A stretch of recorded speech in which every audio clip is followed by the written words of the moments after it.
হঠাৎ করে সবার মতো একদিন আমিও চলে যাব এই পৃথিবীর মায়া ছেড়ে। চলে যাব একটু অন্ধকার ঘরে, যেখানে থাকবো শুধু আমি আর আমার একাকিত্ব। চলে যাব আমার আপন আর প্রিয় মানুষদের কাঁদিয়ে না ফেরার দেশে, যেখান থেকে কখনোই কেউ ফিরেনি আর ফিরবেও না। বন্দী হয়ে যাব আমি একটি ঘরে, যে ঘরে থাকবে না কোনো দরজা বা জানালা, শুধু থাকবে কালো অন্ধকার। হয়তো আমি চিৎকার করে সবাইকে ডাকবো, কিন্তু সে ঘর থেকে আমার আওয়াজ বাহির হবে না, কারণ তখন আমি আর এই পৃথিবীর মানুষ না। আমি শুধু একজন অন্ধকার ঘরের বাসিন্দা।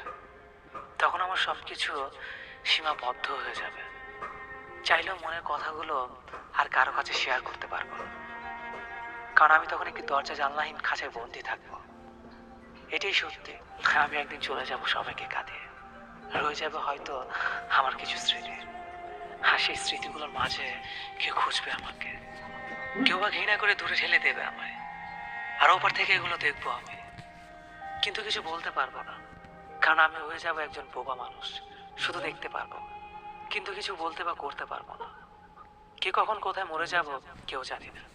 কারো মনে কষ্ট দিয়ে থাকলে সরি, আমাকে ক্ষমা করে দেবেন।